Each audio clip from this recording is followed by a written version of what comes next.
আসসালামু আলাইকুম। রান্না করতে আসলাম। তো আজকে রান্না করব মিষ্টি কুমড়া ভাজি করব। তো মিষ্টি কুমড়াটা ছোট ছোট করে কেটে নিয়েছি। তো ধুয়ে টুয়ে রেডি করে নিয়েছি রান্নার জন্য। আর এখানে পেঁয়াজ কাঁচামরিচ তেলের সাথে ভেজে নিতে আসছি মিষ্টি কুমড়াটা ভাজি করার জন্য।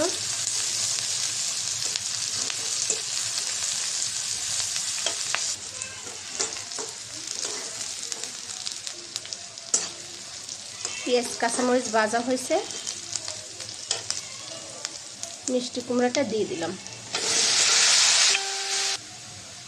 লবণ, অল্প পরিমাণ হলুদের গুঁড়া, ভালো করে নাড়াচাড়া দিয়ে ঢাকনা দিয়ে ঢেকে রাখবো।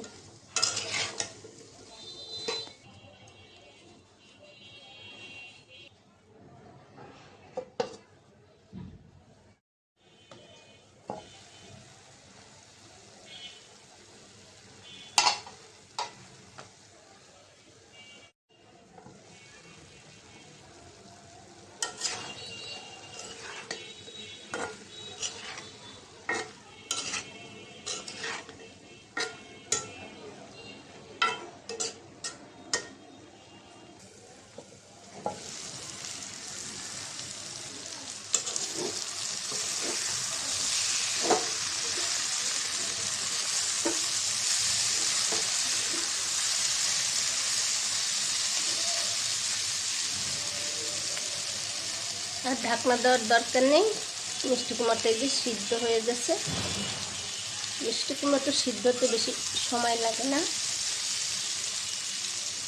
আর রান্না করারও ঝামেলা নেই, খুবই দ্রুত রান্না করা হয়ে যায় এই মিষ্টি কুমড়া।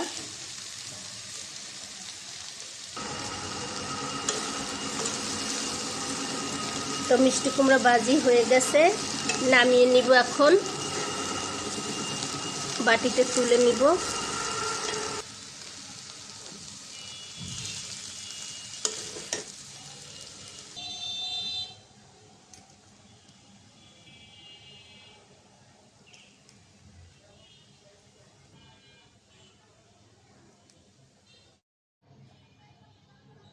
তো রান্নাটা হয়ে গেছে। তো আজকে রান্না করলাম মিষ্টি কুমড়া ভাজি। তো আজকের এই পর্যন্ত। সবাই ভালো থাকবেন। আল্লাহ হাফেজ।